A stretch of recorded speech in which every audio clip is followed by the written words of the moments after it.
What's up, everyone? Zach here, bringing another Team Taste deck profile. You want taste? Today, I'm bringing you Glaceon Zoroark, one of my favorite new archetypes coming out of the Ultra Prism set. Glaceon is just so disruptive against so many different things, so I'll just jump right on into it. So first, we got 4 Energy Evolution EVs. The Energy Evolution ones are pretty important because it helps you get turn 1 Glaceon. So Glaceon's ability is your opponent's Pokemon do not have, or EX or GX Pokemon do not have any abilities. So it shuts off their Zoroarks, it shuts off their Lycanrocs, it shuts off Lele, it just shuts off so much that's helpful in this format. You can just win when you turn 1, get it, and they go, well, I don't have any draw supporter, and I can't Lele with this Ultra Ball, so I just lose. And then its attacks are so good too. The first attack for Water Double Colorless, 90 to the active Pokemon and 30 to the bench, so it's just an updated Night Spear. If Night Spear was ever Dark Double Colorless, it would have just been busted. So we have Aqua Patches to help too, but it's just 90-30 is really good. 2 of hitting 90 twice hits the 180, but then if you have a choice band for even just one of those, you hit the 210, which is really good at math right now. And then its GX attack for Water Double Colorless does 50 times the number of damage counters on your opponent's active Pokemon. So you can hit 90-30, put 30 on something, and then like a Lele, and then you can Guzma the Lele and GX attack it hit it for 180. Or 150 plus the 3 damage counters already on it. So it's just a really good card. It has 200 HP, so it can just kind of get destroyed by some things, but even like a Vikabulu, if Vikabulu gets set up, it's going to win, but it has to get set up is the problem. And then to support it, we have a 2/2 Zoroark line. It used to be 3/3, but I felt like it wasn't as necessary. If you're afraid of metal, then maybe you want to be going up to that 3/3. Zoroark's just always been a good attacker, always will be. So the trade ability is just too good, but I wanted to focus more on getting a Glaceon out. And then we got 3 Leles. I think a 4th Glaceon would be nice, but I haven't really found a cut yet, but I think I might be finding a cut for the 4th Glaceon soon. Then going into the supporters. Now this deck, I kind of also based it on that Zoroark Gliscopod that Tor did so well with. There's a lot of changes, obviously, but that was kind of where I started, and I worked my way from there.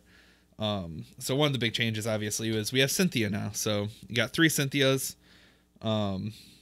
Cynthia's just such a good card. We got 2 Sycamores. We don't really want to be throwing away that much, but every once in a while you want to be able to use Sycamore. We got 2 Ends. A lot of the times your opponent can get out of Ends nowadays, so that's why we were focusing on Cynthia over N. Then we got 2 Guzmas. Guzma's a good card.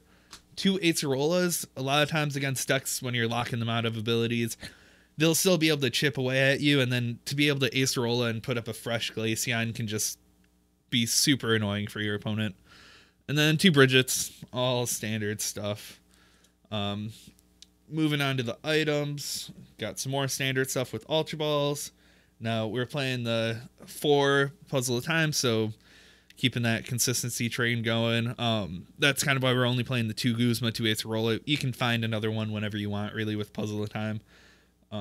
Then we got 3 Float Stones. We're kind of trying to maximize getting the turn 1 Glaceon as much as we can without giving away too much other consistency. So then we were playing 3 Aqua Patches. The 4th one doesn't seem necessary.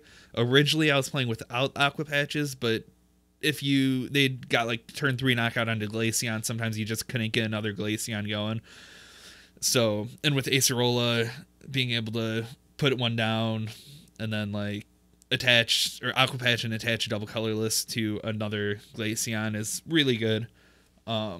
We got 2 choice bands. I'm sorry. I was thinking about a 3rd one because when you need it, you really need it. But at the same time, usually you only need it for 1 hit, so it's not that important.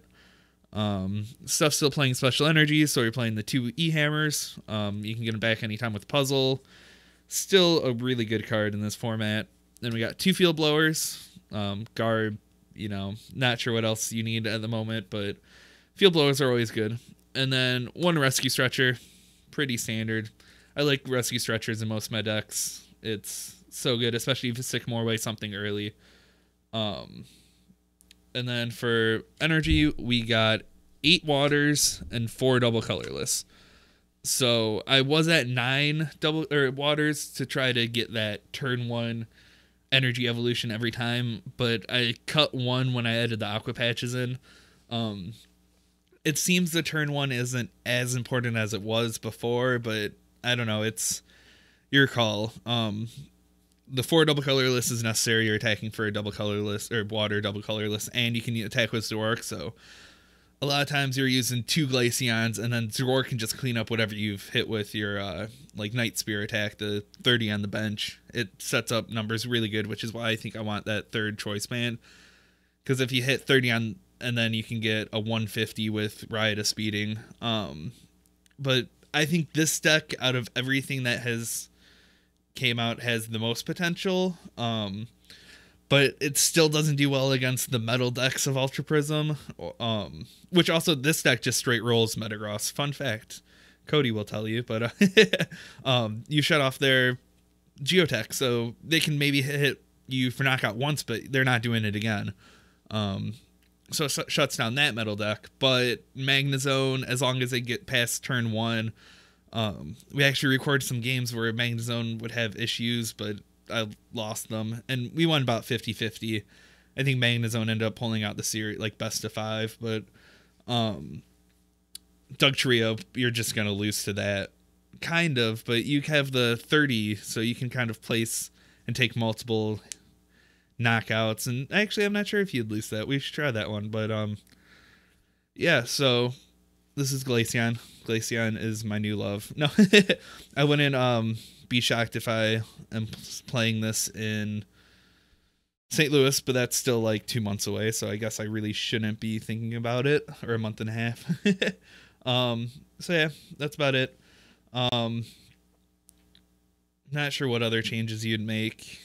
Like I said, you can try to find that 1/1, but I ended up cutting those into water for the 3 aqua patches, so the aqua patches really do help the deck run so much more smooth. But any questions, ask them down below. Let me know what you want to see. I think Cynthia Garchomp is what I'm calling it, is going to be next, so the Cynthia Lucario Garchomp is, it's pretty good, but yep, let me know what you guys think. Later, everyone.